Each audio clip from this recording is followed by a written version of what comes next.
अध्याय और श्लोक संख्या 10।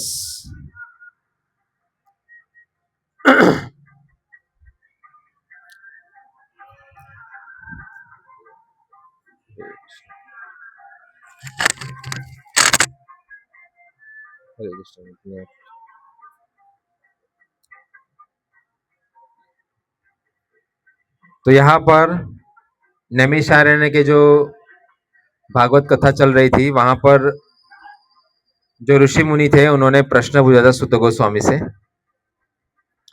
तो यहाँ पर वर्णन किया गया है, मेरे पीछे बोलिए। प्रायण, प्राय, अल्प, न्यून, आयुषः, आयु, जीवन अवधि, सभ्य, विद्वत समाज का सदस्य, कलयुग में, अस्मिन, यहाँ पर, युगे, युग में, जनाः, लोग, जनता, मंदाः, आलसी, समुंदमतयः, पथभ्रष्ट, मंदभाग्यः, अभागे, ही, और तो और, उपद्रुताः, विचलित। वे हम श्लोक पाठ करेंगे। प्रायणाल्पायुष सभ्य कलावस्मिन् युगे जनाः मंदा सुमंदमतयो मंदभाग्या ह्युपद्रुताः। प्रायणाल्पायुषः, प्रायणाल्पायुषः सभ्य कलावस्मिन् युगे जनाः मंदाः सुमंदमतयो मंदभाग्या ह्युपद्रुताः। प्रायणाल्पायुषः सभ्य कलावस्मिन् युगे जनाः मंदाः सुमंदमतयो मंदभाग्या ह्युपद्रुताः। अनुवाद एवं तात्पर्य कृष्ण कृपा मूर्ति श्री भक्तिवेदांत स्वामी श्रील प्रभुपाद इस्कॉन संस्थापक आचार्य के द्वारा। हे विद्वान, कली के इस लोह युग में लोगों की आयु न्यून है।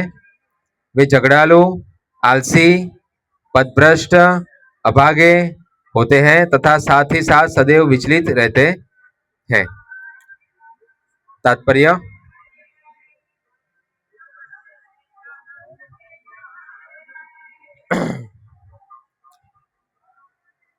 भगवत भक्त सामान्य जनों की आध्यात्मिक उन्नति के लिए सदैव चिंतित रहते हैं। जब नैमिषारण्य के मुनियों ने इस कलयुग के लोगों की अवस्था का विश्लेषण किया तो उन्होंने देखा कि उनकी आयु कम होगी। कलयुग में आयु कम होने का कारण अपर्याप्त आहार नहीं अपितु अनियमित आदतें हैं। आदतों को नियमित करके तथा सादा भोजन करके कोई भी व्यक्ति अपना स्वास्थ्य बनाए रख सकता है। अधिक भोजन करना, अधिक इंद्रिय तृप्ति, दूसरों की दया पर अत्यधिक आश्रित रहना। हरे कृष्णा।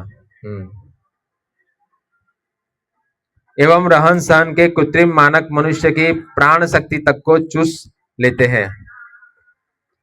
फलस्वरूप जीवन की अवधि घट जाती है। इस युग के लोग न केवल भौतिक दृष्टि से अपितु आत्म साक्षात्कार के मामले में भी अत्यंत आलसी है। यह मनुष्य जीवन विशेष रूप से आत्म साक्षात्कार के लिए मिला है, अर्थात मनुष्य को जानना चाहिए कि मैं क्या हूँ, संसार क्या है और परम सत्य क्या है। मनुष्य जीवन वह साधन है जिससे जीव इस भौतिक जगत में कठिन जीवन संघर्ष के कष्टों को मिटा सकता है और अपने सनातन घर भगवत धाम को लौट सकता है। किंतु भ्रष्ट शिक्षा पद्धति के कारण लोगों में आत्म साक्षात्कार की इच्छा ही नहीं उठती। यदि वे इसके विषय में जानते भी हैं तो दुर्भाग्यवश वे पथभ्रष्ट शिक्षकों के शिकार बन जाते हैं। इस युग में लोग न केवल विभिन्न राजनीतिक वर्गों तथा दलों में शिकार हैं, अपितु विभिन्न प्रकार की इंद्रिय तृप्ति करने वाले विपथनों विपथनों से भी ग्रस्त हैं, जैसे कि सिनेमा, खेलकूद, जुआ, क्लब, संसारी पुस्तकालय, बुरी संगति, धूम्रपान, मदिरापान, छलावा, चोरी, मन मुटाव आदि आदि। अनेक व्यवस्थाओं के कारण उनके मन सदैव विचलित एवं चिंताओं से ग्रस्त रहते हैं।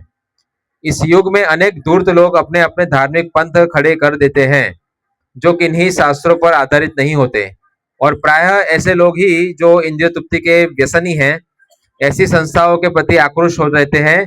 फलस्वरूप धर्म के नाम पर अनेक पाप कर्म किए जाते हैं, जिसके कारण लोगों को न तो मानसिक शांति मिल पाती है, न स्वास्थ्य लाभ हो पाता है। अब छात्र ब्रह्मचारी वर्ग का पालन नहीं किया जा जाता और गृहस्थ लोग गृहस्थ आश्रम के विधि विधानों का पालन नहीं करते। फलस्वरूप तथाकथित वानप्रस्थ तथा सन्यासी जो ऐसे गृहस्थों आश्रमों से आते हैं, अपने कठोर पथ से आसानी से विचलित हो जाते हैं। कलयुग में सारा परिवेश श्रद्धा विहीनता से पूर्ण है। लोग अब आध्यात्मिक मूल्यों में रुचि नहीं दिखाते।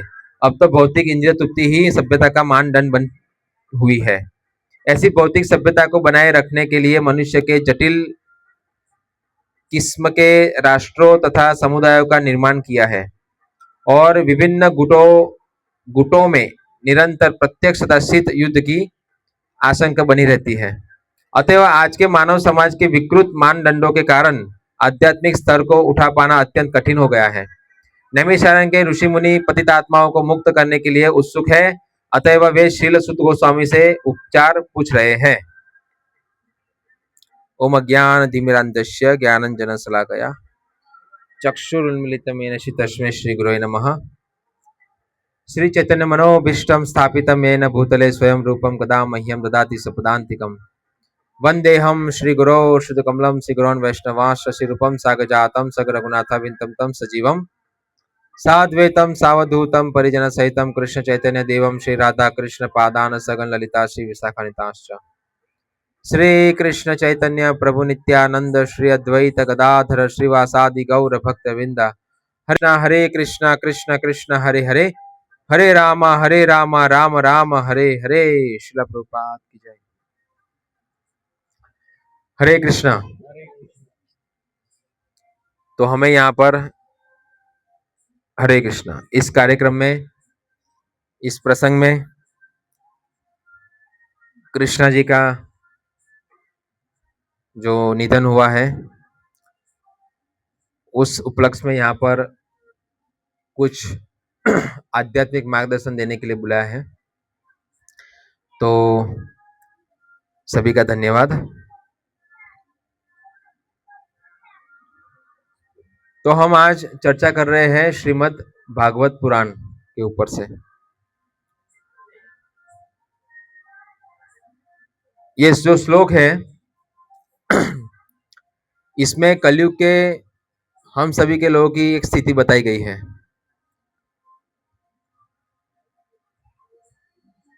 क्या स्थिति है हमारी?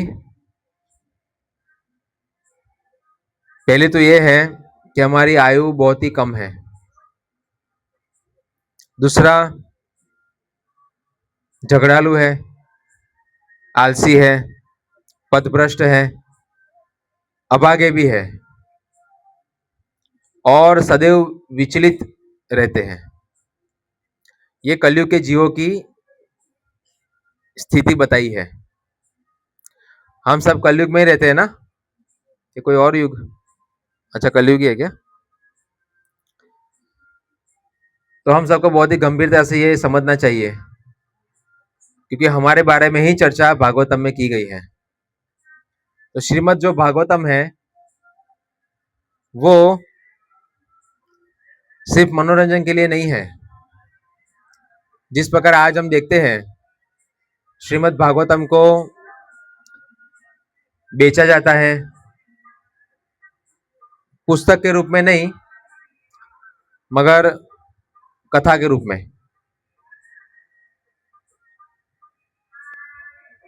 और इतनी सारी कथाएं होने के बाद भी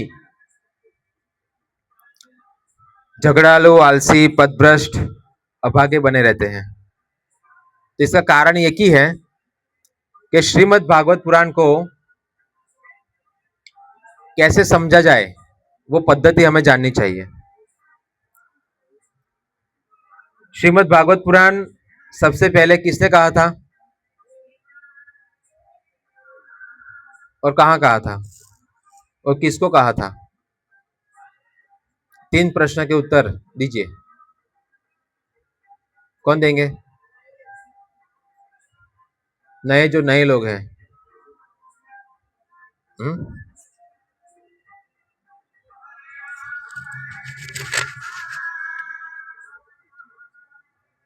श्रीमद् भागवत पुराण किसने कहा था, कहाँ कहा था और किसको कहा था?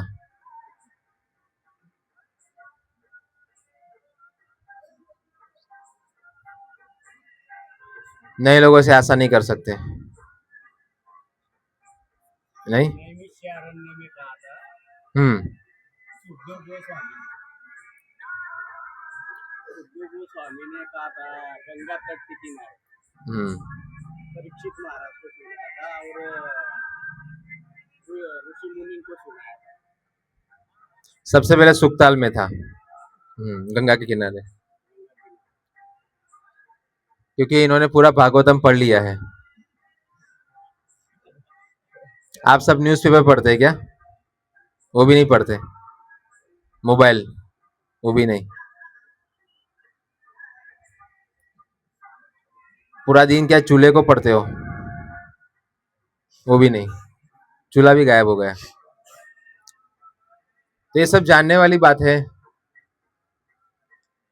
श्रीमद् भागवत पुराण तब कही गई थी जब परीक्षित महाराज को श्राप मिला था, 7 दिन के बाद मृत्यु।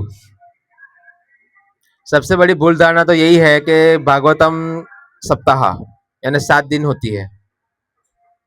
हमारे समाज में भागवतम पढ़ी नहीं है सही से, इसलिए वो भी भ्रम दूर नहीं हो रहा है। भागवतम में कहीं भी ऐसा लिखा नहीं है कि इसको 7 दिन पढ़ना है। नित्यम भागवत सेवया कहा है। नित्यम यानी हर क्षण पढ़ सकते हैं, आप रोज पढ़ सकते हैं। मगर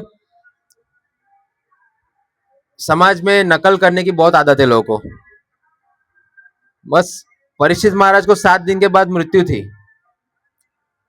तो वो गंभीर थे क्योंकि उनको भगवत प्राप्ति करनी थी, इसलिए 7 दिन मृत्यु के बाकी थे, वो चले गए सुखदेव गोस्वामी के पास।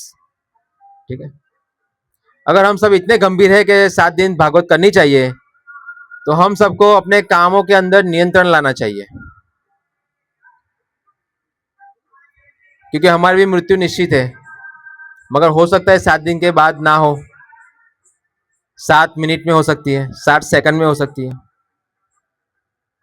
तो हम सबको इस प्रकार से गंभीर भी होना चाहिए।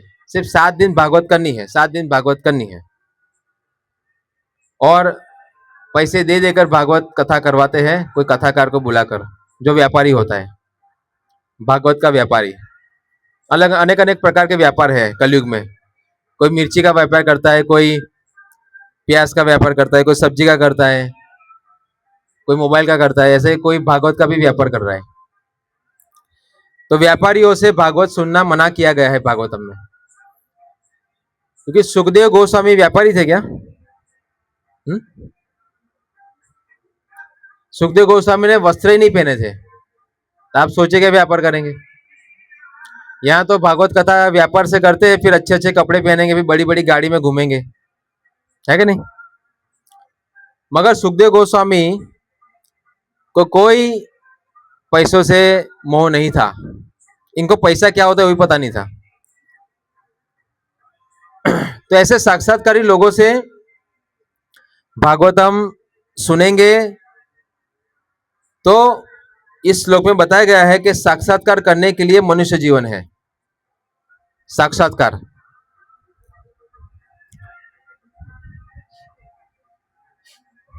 आज क्या दिन है? 15 अगस्त। आज के दिन हम स्वतंत्र हुए थे, नहीं?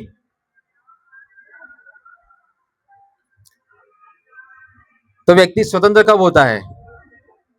यहाँ बताया गया है कि वो स्वतंत्र तब होता है जब वो आत्मा साक्षात्कार करता है। तो ये आत्मा साक्षात्कार में क्या चीज आती है? आत्मा साक्षात्कार करने के लिए पहले तो हमें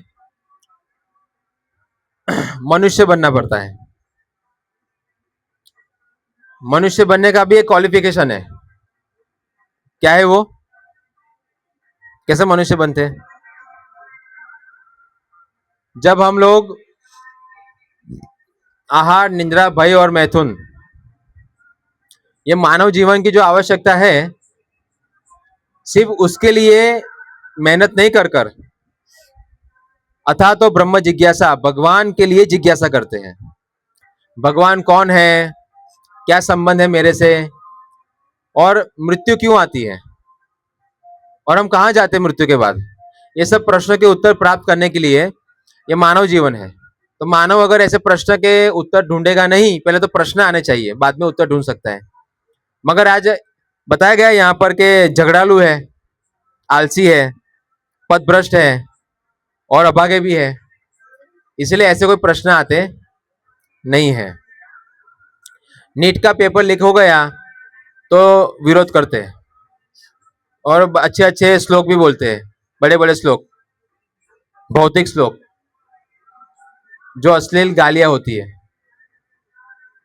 तो ऐसे कलयुग में बताया गया है आत्मा साक्षात्कार करना बहुत ही मुश्किल है, असंभव है। मगर अगर आत्मा साक्षात्कार करना है तो पहले हमें मनुष्य बनना पड़ेगा, हमें भगवान की खोज करनी पड़ेगी। और भगवान की खोज करने के लिए जो पर्याप्त ज्ञान है, जो विद्या है, आध्यात्मिक विद्या, विद्यानाम, आध्यात्मिक विद्या ही सर्वश्रेष्ठ विद्या है। इसलिए भगवान श्री कृष्ण ने अर्जुन को कहा था कि मेरा ज्ञान जितना लीक होगा ना, उतना लोगों को लाभ होगा। कौन सा ज्ञान? ये लीक होना चाहिए। भगवत गीता जितनी हो सके उतनी लीक होनी चाहिए, यानी प्रचारित होनी चाहिए। जितनी लोगों के पास पहुंचेगी उतने लोग साक्षात्कार की ओर जा सकते हैं।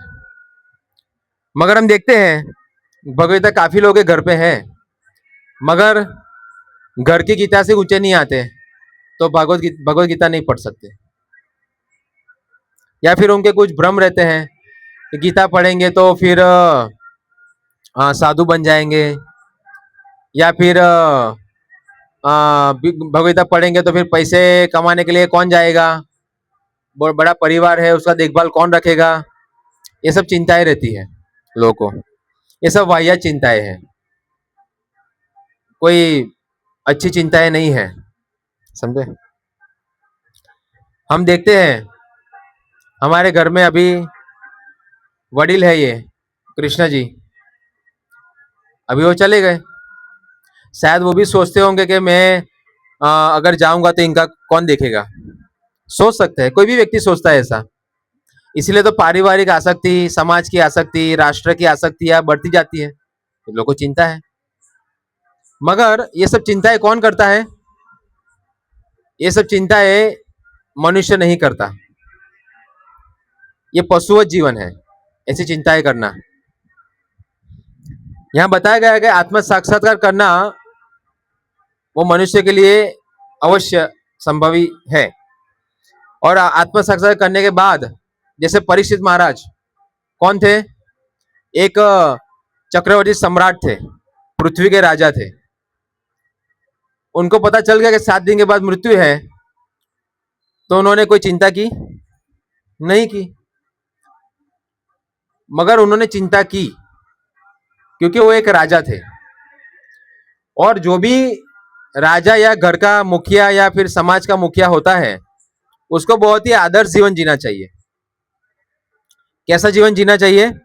आदर्श। आदर्श का मतलब होता है आध्यात्मिक, क्योंकि वो अपने चरित्र से लोगों को उदाहरण बताता है कि लोग भी इस प्रकार प्रेरित हो, इंस्पिरेशन मिले। इसीलिए परीक्षित महाराज घर में नहीं रहे। चलो अपनी पत्नियों का भोग करता हूँ, चलो बच्चों के साथ रहता हूँ, अलग अलग व्यंजन बनाते खाते मौज करते, नहीं। या फिर सभी संपत्ति एक साथ करके उस पर सो जाता हूँ, ऐसा परीक्षित महाराज ने कोई सोच की नहीं।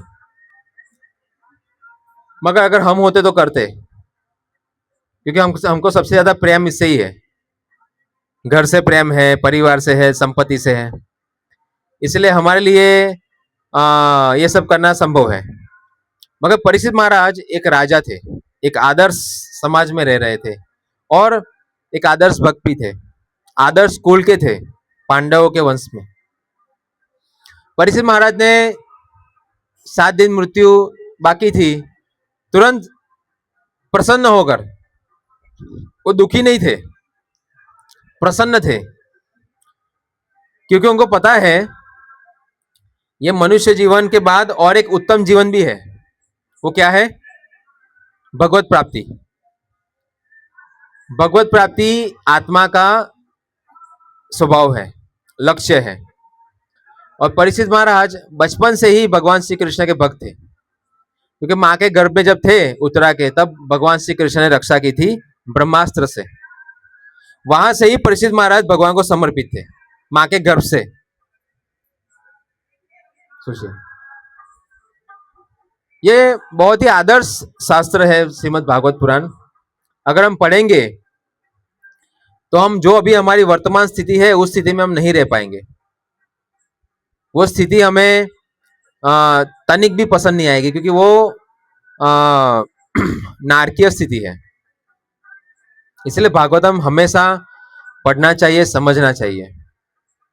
ठीक है, ये संसार की सभी पुस्तकें एक साइड और भागवतम एक साइड, इसकी तुलना नहीं कर सकते, समझे? तो आत्मा साक्षात्कार जरूरी है। इसके लिए पहले मनुष्य बनना चाहिए, कि मनुष्य भगवान की खोज करता है। दूसरा, उसके जीवन में बहुत सारी जिम्मेदारियां होती है, जिस प्रकार अर्जुन थे, जिस प्रकार परीक्षित महाराज थे, बचपन से साक्षात्कारी थे, बचपन से भगवान को समर्पित थे, मगर तब भी उन्होंने अपना राज्य को अच्छे से निभाया। वहां पर कली गाय और बैल के पैर काट रहा था, तुरंत परीक्षित महाराज ने गले पे तलवार रख दी। दुष्ट, तू ये क्या कर रहा है? तुझे जीने का अधिकार नहीं है, तुरंत ही। तो परीक्षित महाराज कितने उनको समाज से कितना प्रेम था, उनको भगवान से कितना प्रेम था, कि वो उस समय कुछ एक्शन की ली। एक गौ माता को और एक बैल को पैर पे वो प्रहार कर रहा था कली। आज हमारे पास हजारों हजारों गाय रोज की कट रही है, मगर कितने गलों पे तलवार रख रहे हैं। इसलिए कहा गया है कि समाज पथभ्रष्ट है। समाज के पास हमारी संस्कृति क्या थी भारत की, वो कोई ज्ञान नहीं है। इसलिए सबका ज्ञान विज्ञान है, साइंस, मगर साइंस अपने आप में एक अज्ञान है, कि साइंस को खुद को नहीं पता कि व्हाट पर्पस ऑफ लाइफ, जीवन का उद्देश्य क्या है, ये मानव जीवन किस लिए मिला है, वो उनको कुछ भी पता नहीं है। बल्कि उनको तो ये लगता है कि मानव जीवन मिला है तो अधिक अधिक भोग करने के लिए मिला है। इसलिए हमें ये सब फैसिलिटी दी है, लाइट दी है, पंखा दिया, एसी, गाड़ी, मोबाइल, ये हमें इसलिए दिया है कि हम भगवान को भूल जाए और ज्यादा हम परेशान हो, सदैव विचलित रहेंगे। तो ये साइंस का एक बहुत बड़ा दुखी करने का प्रयोजन है। इसलिए 2 प्रकार के प्रचार हो रहे हैं हमारे समाज में, एक तो दुखी करने के लिए प्रचार हो रहा है, एक सुखी करने के लिए। तो विज्ञान का जो प्रचार है, तथाकथित भौतिक विज्ञान, उसका प्रचार है कि हम कैसे दुखी रहे। इसलिए हमें इतनी सारी चीजें दी है, हमें उसमें एंगेज हो गए हैं, मगर हम भगवान की सेवा में, भगवान के नाम संकीर्तन में, कथा में, प्रचार में हम एक्टिव नहीं है।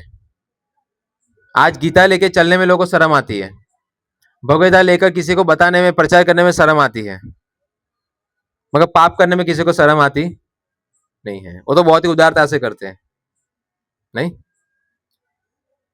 और सोशल मीडिया पे देखो, जनरली जितने भी वीडियो आते हैं सब पाप के आते हैं। कोई शराब पीते हुए बनाएगा, कोई लड़कियों को घुमाने में बनाएगा, कोई डांस करते हुए बनाएगा, कोई छोटे छोटे कपड़े में बनाएगा। देखते हैं ना आप सभी। ये तो हमारा आकर्षण है कलयुग का। भगवान को छोड़ दिया तो इसी आकर्षण में फंस गए हैं। इसलिए बताया गया है यहाँ पर कि हम लोग झगड़ालू और आलसी हैं। तो हमें सुखी होने का जो प्रचार है उसमें थोड़ा इंटरेस्ट लेना चाहिए।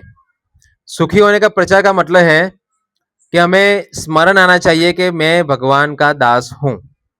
भगवान है, वो कौन है, कहाँ रहते हैं और कौन है सब कुछ चला रहा है। मेरा संबंध किसके साथ है, आत्मा का संबंध किसके साथ है। इस भागवतम के प्रथम स्कंद का पहला ही श्लोक है, जन्माद्यस्य अनवरित अभिज्ञ स्वराट, के कौन है, ओम नमो भगवते वासुदेवाय। भगवान कौन है, वासुदेव कृष्ण। ये वेद व्यास ने पहले ही श्लोक के टाइटल लिखा हुआ है, ओम नमो भगवते वासुदेवाय। तो वासुदेव कौन है, कृष्ण है। और कृष्ण कौन है, तो कृष्ण से सब कुछ चीज उत्पन्न होती है। ये जितनी भी हम चीजें देख रहे हैं संसार के अंदर, सब कुछ भगवान कृष्ण से आया है। और जो चीज नहीं दिख रही है वो भी भगवान श्री कृष्ण से आई है। कृष्ण कौन है, सुप्रीम परम भगवान है। ये भागवतम का पहला टाइटल है। अगर हम लोग भागवतम को समझना है तो पहले तो यही समझना पड़ेगा कि भगवान कौन है और मेरा संबंध उनके साथ क्या है, तब भागवत समझ में आती है, अन्यथा भागवत समझ पाएंगे नहीं। जितने भी कथाकार है वो कभी भी ये पहला श्लोक अगर कभी भी पाठ करें तो हम उनको मान जाएंगे। एक श्लोक पे भी पाठ करते नहीं है। इसलिए हम लोग इतनी सारी कथाएं करने के बाद भी जैसे के वैसे ही रह रहे हैं, कोई परिवर्तन आता नहीं है। मगर इस्कॉन के संस्थापक आचार्य शिला प्रभुपाद जी ने जब ये भागवतम ट्रांसलेट किया था संस्कृत से इंग्लिश में, और ये लेकर वो अमेरिका गए थे प्रथम स्कंद लेकर, और ये प्रथम स्कंद के प्रचार से विदेश में बहुत सारे भक्त बने, जो फॉरेनर थे, जो साइंस को बहुत ज्यादा मानते थे। भूत चढ़ा था साइंस का, तो वो सब भूत उनका उतर गया भागवतम समझकर, भगवद गीता समझकर, क्योंकि यहाँ पर स्पष्ट विज्ञान है और वो भगवान का विज्ञान है, सुप्रीम साइंस।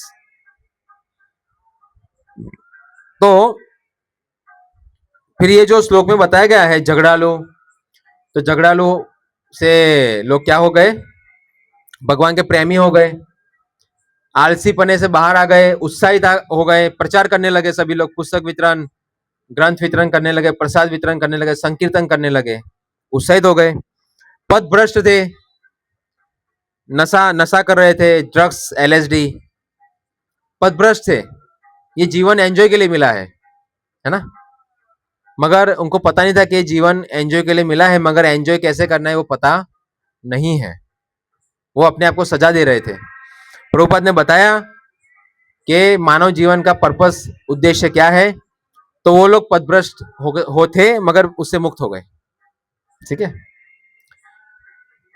कौन सा श्लोक है भगवद गीता का जहां भगवान अर्जुन कह रहे हैं कि मेरा मोह दूर हो गया है। एक्चुअली ये भगवद गीता और श्रीमद् भागवतम हमारी याददाश्त वापस लाने के लिए है। ठीक है, याददाश्त वापस आएगी तो हम पथभ्रष्ट से मुक्त हो जाएंगे। तो कौन सा है, नष्ट मोह स्मृति लब्ध्वा तत्प्रसादात् मयाच्युता। अर्जुन कह रहे हैं कृष्ण को, कृष्ण आपकी कृपा से मेरा मोह दूर हो गया है। मैं पथभ्रष्ट था, मगर आपने जो मुझे ज्ञान दिया है वो ज्ञान से मेरा मोह दूर हो गया है। अब मुझे मोह दूर हो गया है तो अभी आप जैसा कहेंगे वैसा करूंगा मैं। इसे कहते हैं शरणागति। और हम आज देखते हैं हमें भगवद गीता पे विश्वास नहीं है, हमें भगवद गीता के एक श्लोक पे विश्वास नहीं है। क्यों? क्योंकि हम लोग पथभ्रष्ट हैं। और हमें साधुओं पे विश्वास नहीं है क्योंकि हम पथभ्रष्ट हैं। हमें किस पे विश्वास है? मूर्ख के ऊपर। किस पे विश्वास है? मूर्ख। और वो मूर्ख कौन है? हम स्वयं। हम पे विश्वास है, मेरा मन कहेगा ऐसा करूंगा, है कि नहीं? तो हमें शास्त्रों से ये सब चीजें जाननी चाहिए। हम मनुष्य हैं और हम मनुष्य से कितना काम करते हैं दिन में, थोड़ा आप चेक करो। क्या करना चाहिए? भगवान की खोज करनी चाहिए ना। कितने दिन में हम खोज करते हैं भगवान को क्या पसंद है, क्या भगवान को पसंद नहीं है, कहाँ रहते हैं, क्या करते हैं दिन में भगवान, है कि नहीं? है तो कहाँ पर है, कैसे उनको देखे, कैसे साक्षात्कार करें? वो हमारे लाइफ में कुछ भी नहीं है। हमारे लाइफ में एक ही चीज है, पैसा कहाँ से आएगा। ठीक है, पैसा कहाँ से आएगा वो हमें सबको बहुत ही इच्छा है, मगर हम कहाँ जाएंगे उसके बारे में कोई चिंतित नहीं। तो हम सबको ये चिंताएं होनी चाहिए। मानव जीवन चिंता करने के लिए मिला है। किसकी चिंता? रोटी कपड़ा मकान की नहीं। ये जीवन मिला है भगवान के लिए चिंतन करना। ये पूरे संसार को जो चला रहे हैं वो क्या चाहते हैं मुझसे, मैं क्या करूं उनके लिए, कैसे पता चलेगा कि भगवान को मैं कैसे प्रसन्न कर सकता हूं। ये सब जिज्ञासा के लिए मानव जीवन है। क्योंकि हम ये सब जिज्ञासाओं के साथ अगर मरेंगे तो हमारा 1000% हमारा जीवन अच्छा आएगा, समझे? मगर हम ये प्रश्न और जिज्ञासा के बिना अगर चले गए तो कोई पक्का पता नहीं है कि हम कहाँ जाएंगे।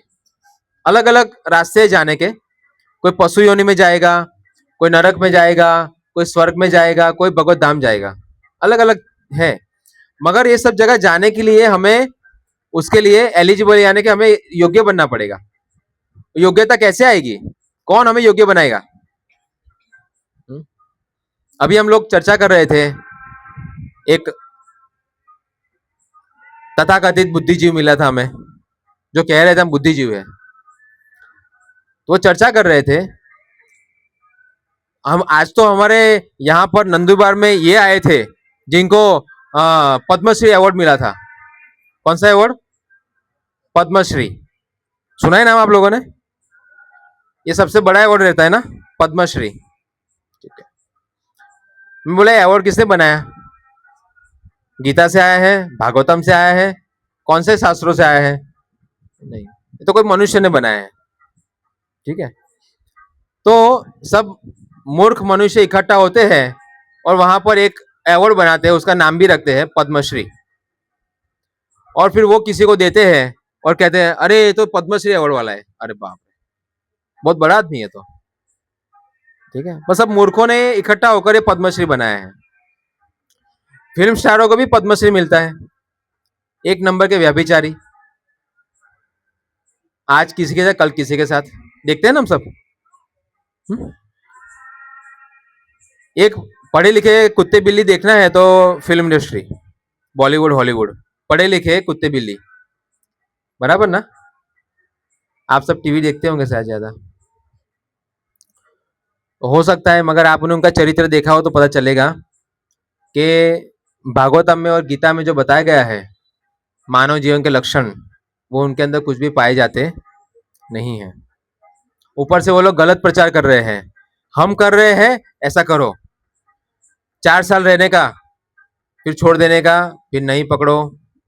आमिर खान बताए ना, बेशरम लोग। हाँ? कोई लज्जा जैसी कोई चीज ही नहीं है। ऊपर से 50 विवाह करेंगे, 50 सेलिब्रिटी आते हैं वहां पर कॉन्ग्रेचुलेशन करने के लिए। बहुत महान काम कर रहे हो आप, हैं? और वो जिस पत्नी को छोड़ते वो भी आती है वहां पर। इतना बेशरम समाज है हमारा, क्योंकि यहां पर हम देख सकते पथभ्रष्ट है। तो भागवतम हमें ये सब करने से रोकती है। भारत की संस्कृति की लाज रखनी चाहिए। भारत की संस्कृति क्या है? प्रभु श्री रामचंद्र के चरित्र से देखिए, सीता मैया का तथाकथित अपहरण हुआ था, वास्तविक अपहरण नहीं हुआ था, मगर समाज में दिखाया कि पत्नी के लिए पति को क्या करना चाहिए, रक्षा करनी चाहिए। क्या करना चाहिए? तो प्रभु श्री रामचंद्र ने सीता मैया को छुड़वाया। फिर आप एक और उदाहरण देख सकते हैं, भगवान श्री कृष्ण के समय जब कौन था वो, कंस, कंस को पता चल गया कि देवकी के कोख से जो जन्म लेगा वो उसका वध करेगा, तो कंस ने क्या किया, देवकी को मारने के लिए लिया। पर देवकी के पति कौन थे? वसुदेव। वसुदेव जी ने तुरंत क्या किया, चतुराई की। अब वसुदेव उससे लड़ने के लिए इतने सक्षम नहीं थे, मगर दिमाग से लड़े। क्या किया उन्होंने,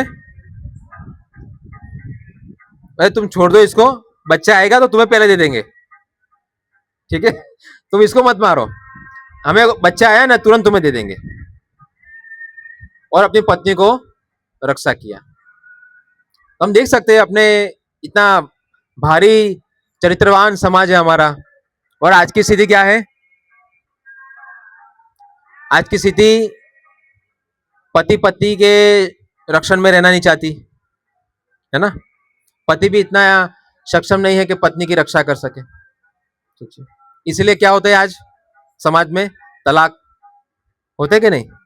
फिर भागवत में बताया गया है, मांसाहार, नशा, व्यभिचार और जुआ, ये 4 प्रकार के महापाप नहीं करने चाहिए। और जिस जिस घर में ये सब चीजें होती है, उसका मतलब वहां पे सभी लोग स्वतंत्र होते हैं। क्या होते हैं, किसी के अधीन रहना चाहते नहीं है। वैसे घरों के अंदर कभी भी शांति नहीं आती, अशांति वाला वातावरण रहता है, झगड़े होते रहते हैं, झगड़ालू बताए, झगड़ालू। आप सोशल मीडिया पे देखिए तो क्या चलेगा, झगड़े चलते रहते ना, कोई शांति वाला आता है कोई, कभी भी नहीं आएगा। अभी कल हमारी चर्चा हो रही थी कि जैसे ये डीमार्ट बने हैं, कोई बड़े बड़े मॉल बने हैं, शॉपिंग सेंटर, बोले वहां कभी भी घड़ी नहीं होती। क्यों? घड़ी होगी तो परचेस नहीं करेंगे, इसलिए वहां पर भुलाया जाता है कि तुम चिंताओं में हो, भूल जाओ, हम आपको बहुत सारी वैरायटी दिखा रहे हैं, तुम शांति से देखो। घड़ी रखते नहीं वहां पर, अरे घड़ी रख दी तो उसको याद आएगा मेरे को मिलना था किसी को, कोई पैसे देने आने वाला है, क्या क्या सब अलग अलग काम होते हैं। तो आप सोचिए कि हमारी साइकोलॉजी कितने लोगों को पता चलती है, व्यापारियों को।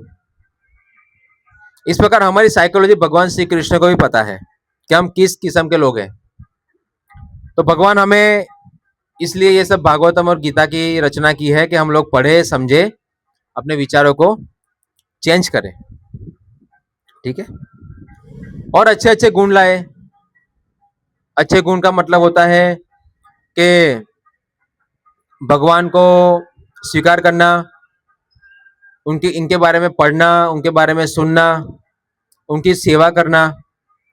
शास्त्रों में बताया गया है कि भगवान की सेवा में कैसे जुड़े, तो बताया है कि पत्रम पुष्पम फलम तोयम, भगवान को घर में मंदिर बनाओ, उनके लिए कुछ अच्छे अच्छे व्यंजन बनाओ, उनको खिलाओ, और वो प्रसाद के रूप में हम ले सकते हैं, जिससे हमारी बुद्धि अच्छी होगी, है ना। हम भौतिक स्वभाव से ऊपर आ जाएंगे, आलसी पने से ऊपर आ जाएंगे, है ना। हमारे घर में भगवद गीता है मगर कभी पढ़ते नहीं है, कितने आलसी है। और आज की जो हमारी रचना हुई है समाज की, टेक्नोलॉजी, उन्होंने हमें ज्यादा आलसी बना दिया है कि नहीं। पहले हम चलते थे, चलते थे ना, पहले लोग बहुत दूर तक चलते थे, खेतों में जाते थे लकड़ी तोड़ने के लिए, माताएं पानी भरने के लिए जाती थी कुएं में, है ना।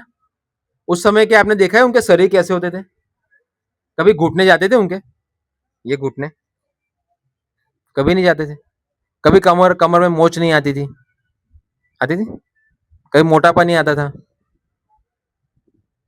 कभी हार्ट अटैक नहीं आते थे, चलते थे, कोसों दूर जाते थे, एकदम फिट। फिर किसी ने मूर्ख ने सोचा इतना चलने से तो अच्छा है कि चलो साइकिल बना दे। हाँ? साइकिल बनाई, जिसमें साइकिल में पैडल लगाने पड़ते हैं और थकान होती है यार, और आलसी बनते हैं। चलो मोटर लगाते हैं, और आलसी बनते हैं। फोर व्हील बनाते हैं, आराम से बैठ के। नहीं, ऐसा करते करते करते यहाँ तक आलसी बना गया कि मोबाइल से पैसा भेजना भी हो गया, खाना भी मंगवाते थे हम लोग। अभी करते कि नहीं? यहाँ तक आ गए हम लोग। आलसी बनाने में तो इतनी प्रगति की हमने, सोचो। और फिर और आलसी कैसे होते हैं, जो मोटापा आ जाता है, घुटने काम नहीं करते, फिर जिम में जाते हैं 1.5-2 लाख रुपया खर्च करके महीने के, और वहां जाकर क्या करते हैं, चलते हैं वो रोलर पे, और ऊपर कांच भी लगाए होते हैं। देखो ये मूर्खों को क्या कर रहे हैं, है कि नहीं? मूर्खों की एडवर्टाइजमेंट होती है, जिम के ऊपर ऐसे ऐसे चलते हैं एक ही जगह पर। तो पहले जब पानी भरने जाते थे, लकड़ी तोड़ने जाते थे, तो क्या मूर्ख लोग थे क्या? वो मूर्ख थे क्या? अभी शहर में रह रहे हैं, जिम में जा रहे हैं चलने के लिए, तो लोग कहते हैं हम बुद्धिमान है। और गांव में जो लोग लकड़ी तोड़ने जाते थे, पानी भरने जाते थे, खेतों में काम करने जाते थे, उनको ऐसा साबित किया कि ये लोग मूर्ख थे। ठीक है, तो टेक्नोलॉजी जितनी भी बन गई, मगर खाने के लिए तो अनाज ही चाहिए। थोड़ी हम गाड़ी खा सकते हैं, भूख लगेगी तो। नहीं, दांत भी ऐसे होने चाहिए ना खाने के लिए, पाचन तंत्र भी ऐसा होना चाहिए। कहाँ है ऐसा? दाल चावल भी पचा नहीं सकते, ऐसी हालत है हमारी। सोचो, वो लोग मांस खाते हैं। तो ये भागवतम का क्लियर कट नॉलेज है, मैसेज है हम सबके लिए, कि हम सबको इस कलयुग से बचना चाहिए। अपने आप को आध्यात्मिक विषयों में, आध्यात्मिक लोगों से संपर्क में रहना चाहिए, और प्रतिदिन अपने मन को शांत करने के लिए कुछ कार्य करना चाहिए। मन शांत करने के लिए क्या कार्य कर सकते हैं? क्या कार्य कर सकते हैं मन शांत करने के लिए? किसी से बोलने का नहीं, मौन व्रत धारण करने का। क्या ऐसा ना? कौन कहते कि मौन व्रत धारण करने का, मन शांत करने के लिए? नहीं। मौन व्रत धारण करना कोई उपाय नहीं है मन शांत करने का। जैसे लोग ध्यान करते हैं ना, ऐसे करके। अभी एक प्रचार कर रहा था एक मूर्ख, लोग कहते हैं मांस खाना, ये खाना, वो खाना। हमारे गुरु ने तो देखो मांस खा के भी ध्यान करके बताया। ठीक है, मगर हम देखते हैं कि हमारे ऋषि मुनियों ने, भगवान ने कभी ऐसा नहीं बताया कि भाई मांस खा के ध्यान कर सकते हैं। मगर ध्यान किस पे करना है? हमारे गुरु ने ध्यान करके दिखाया, मगर क्या कहाँ ध्यान किया वो तो उसको ही पता है। जब भी हम लोग ऐसे तामसी चीज खाते हैं, तो हम ध्यान करते किसके ऊपर? आज का मॉडर्न जमाना किस पे ध्यान कर रहा है? कुत्ते और बिल्ली के ऊपर। किसके? हाँ, निर्वस्त्र रहते हैं, है कि नहीं? तो किस पे ध्यान कर रहे हैं? आज के लोगों को कपड़े पहनना पसंद ही नहीं है, सही में। तो ये किस पे ध्यान कर रहे हैं? और ज्यादा लोग कुत्ते भी पालते हैं, तो किस पे ध्यान करते हैं? तो संभव नहीं है कि हम अच्छी जगह पे ध्यान कर रहे हैं, भगवान का ध्यान कर रहे हैं। नहीं, भगवान का ध्यान करने का स्टैंडर्ड है कि ब्रह्मभूत प्रसन्नात्मना सोच न कांक्षे समझ सर्वेषु भूतेषु मद भक्ति लभते परा। भगवान गीता में कहते हैं कि जो मेरा भक्त है ना, वो एक जगह बैठ के ध्यान नहीं करता, वो चलते फिरते ध्यान करता है। समझे कैसे? ब्रह्मभूत, भगवान की भक्ति में जुड़ के वो प्रसन्न रहता है। प्रसन्न, यहाँ पर जो कहते लिखा है ना, विचलित रहता है, विचलित नहीं रहता, वो प्रसन्न रहता है। फिर उसको कोई चीज की जरूरत नहीं रहती, सब कुछ मिल गया उसको, है ना। कोई कोई आशा भी नहीं है कि मुझे ये उस व्यक्ति से मुझे ये चीज मिले। सम सर्वेषु भूतेषु, जितने भी जीव हमारे आसपास है सबका वो शुभ चिंतक होता है। तो उसका मतलब मांस कैसे खा सकता है?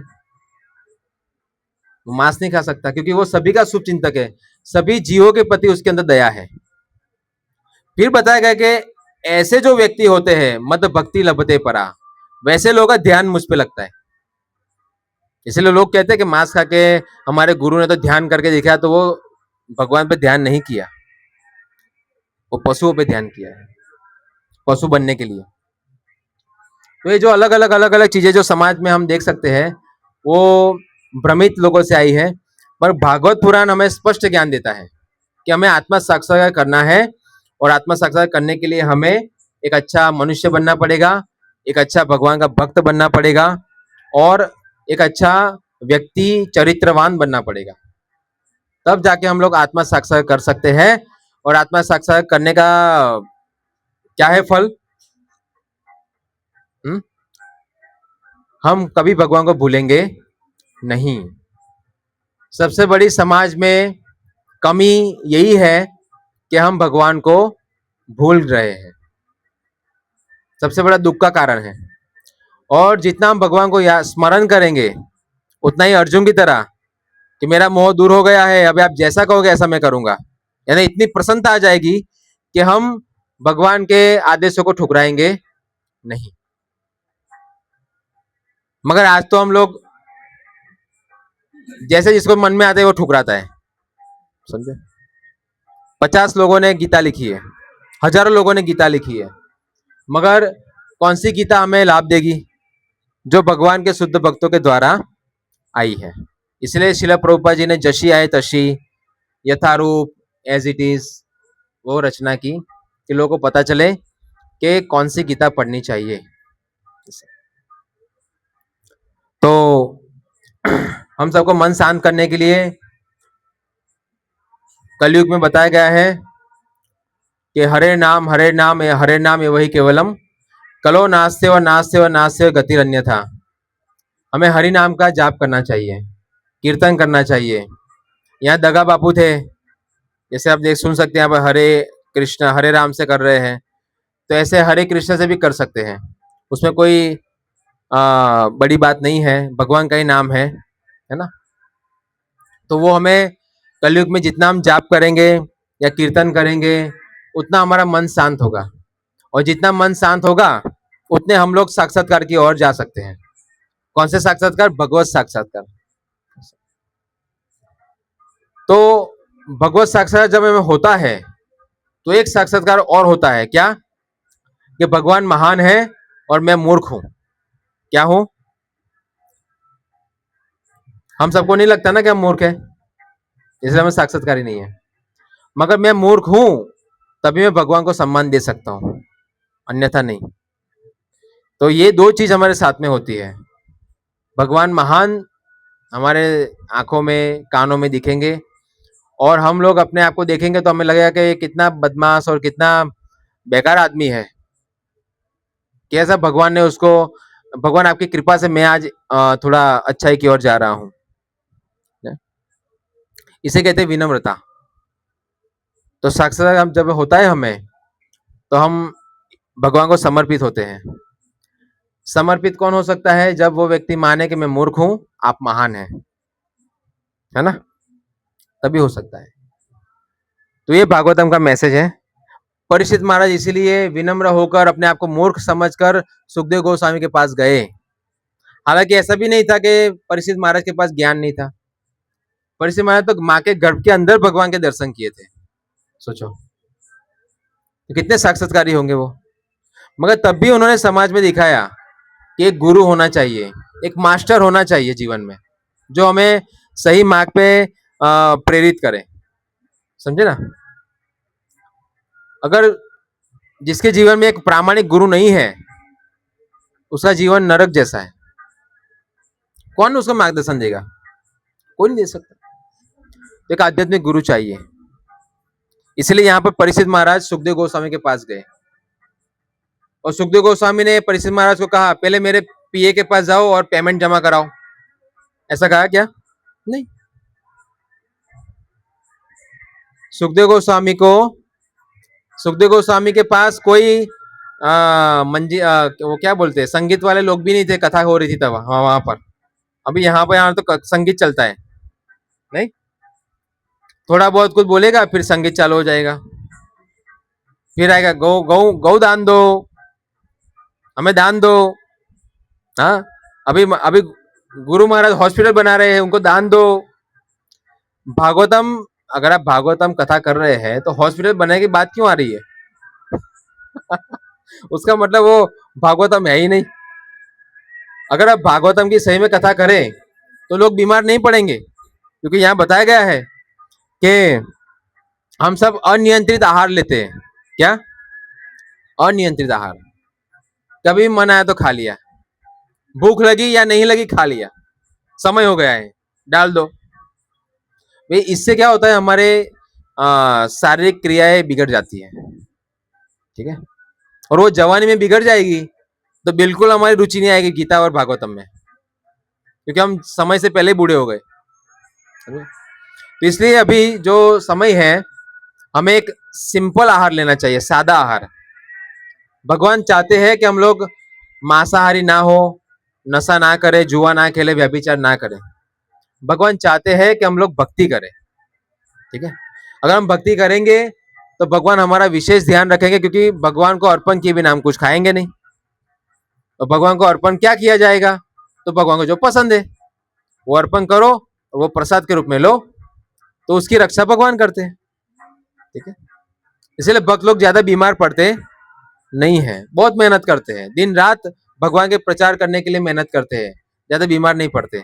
क्यों? क्योंकि उनका संतुलन रहता है।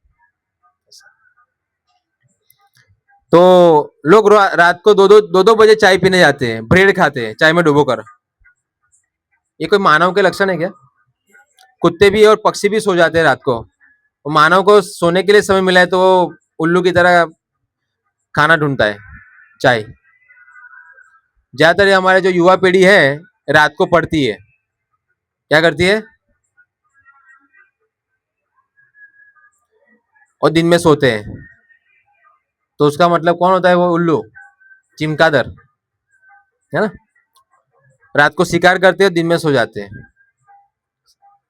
रात सोने के लिए बनी है, और हम इसलिए देखते हैं अभी कई सारे डॉक्टर्स है, डॉक्टरों का जीवन भी ऐसा ही रहता है, अनियंत्रित। सोचो, डॉक्टर किसी को बचाने के लिए है, मगर उन डॉक्टरों का भी हरण्य का ऑपरेशन होता है, अपेंडिक्स का ऑपरेशन होता है। क्यों? क्योंकि वो डॉक्टर होकर भी अपने ऊपर संतुलन नहीं रख पाते। तो कहने का मतलब यही है कि डॉक्टरों का अगर ऑपरेशन होता है तो हमारा क्या हो सकता है? हमें तो कुछ भी पता नहीं है शरीर के बारे में। तो इसलिए भगवद गीता और श्रीमद् भागवतम में बताया है कि युक्त आहार, युक्त का मतलब जितना जरूरी है उतना खाओ, जितना जरूरी है उतना प्रोटीन लो, ज्यादा प्रोटीन लेने की जरूरत नहीं है, वरना फिर यही झगड़ालू होंगे। मैं बॉडीगार्ड हूं, मेरे से डरो। ज्यादा होता है ना, अभी सूरत में एक कौन था गुंडा, उसका मर्डर हो गया। कुत्ते भी गाड़ी के नीचे ढंग से मरते, उतना खराब मृत्यु हुआ। क्यों? क्योंकि मैं कुछ हूं, मैं कुछ हूं, ठीक है ना? झगड़े, एक अच्छा जीवन नहीं जी पाते मगर झगड़े ज्यादा करते हैं। तो ये कलयुग के लक्षण है। कलयुग के लक्षणों से बचना है तो नित्यम भागवत सेवया, रोज भागवतम पढ़िए, समझिए, भगवान का नाम लीजिए, और अच्छे लोगों का संग कीजिए जो भगवान की भक्ति में लगे हैं। तो हम लोग ये थोड़ा समय हमारे पास है, प्रायण अल्पायुष्य, थोड़ा समय हमारे मिला है, 50-60 साल का, हम लोग अच्छे से जीवन जी सकते हैं, ठीक है? बाकी हमारे हाथ में। हरे कृष्णा। कोई प्रश्न किसी का हो तो पूछ सकते हैं इस विषय में जो हमने चर्चा की, कुछ समझ में आया हो तो। आवाज आया सबको पीछे तक? अच्छा, है कोई प्रश्न? नहीं है। श्रीमद् भागवतम की जय, श्रील प्रभुपाद की जय।